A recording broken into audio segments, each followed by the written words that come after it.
대구와 경북 지역에서 500명에 달하는 추가 확진자가 나왔습니다. 대구는 어제와 마찬가지로 추가 확진자가 300명대를 유지했는데 오늘은 경북 지역에서 100명 넘게 늘었습니다. 자세한 상황 취재기자 연결해서 알아보겠습니다. 이상현 기자. 네, 대구시청에 나와 있습니다. 오늘 0시 기준 질병관리본부가 공식 발표한 통계 자료를 보면 대구와 경북 지역의 추가 확진자는 모두 490명입니다. 지역별로 보면 대구가 367명, 경북이 123명 더 늘었는데요. 누적 확진자 수는 대구가 4,693명, 경북이 984명으로 전국 확진자의 90%를 차지하고 있습니다. 대구는 어제에 이어 이틀 연속 추가 확진자가 300명대를 유지하고 있습니다. 이 점만 두고 봤을 때 신규 확진자가 감소 추세라는 점에서 다소 고무적이라고도 할 수 있는데 문제는 경북 지역입니다. 오늘 하루에만 100명이 넘는 확진자가 속출하면서 누적 확진자 수가 1,000명에 육박하고 있습니다. 정부 통계와 별개로 자치단체가 집계한 자료를 보면 경북 지역은 생활복지시설 20곳에서 100명이 넘는 확진자가 나왔습니다.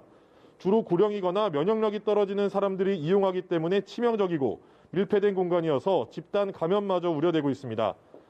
특히 전국 세 번째 감염병 특별관리지역으로 지정된 경산시에서는 최근 하루 평균 50명 이상씩 감염자가 쏟아지고 있습니다. 경북 지역은 요양원 등 생활복지시설에서의 추가 확산을 막는 게 지역사회 전파를 저지하는 핵심이 될 것으로 보입니다. 경상북도가 생활복지시설 580여 곳에 대해 예방적 차원에서 코호트 격리에 나서기로 한 만큼 얼마나 효과를 거둘 수 있을지가 주목됩니다. 네, 이상현 기자.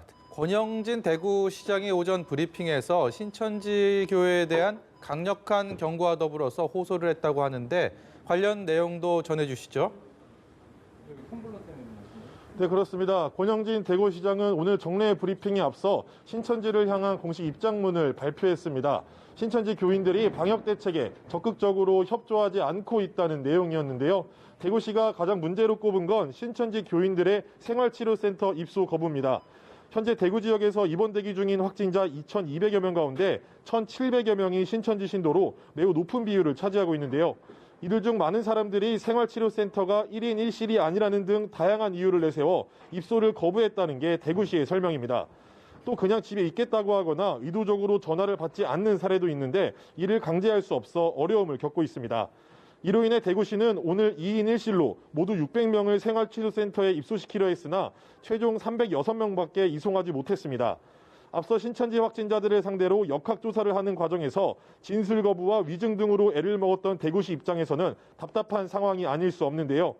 이 때문에 신천지 측에서 보내온 성금 100억 원을 거부했고 이만희 총회장을 향해 적극적인 협조에 나서줄 것을 촉구했습니다. 또 대구시는 현재도 신천지 교인들 가운데 확진자가 무더기로 나오고 있다며 이들을 고위험군으로 분류하고 체계적인 관리를 진행 중이라고 설명했습니다.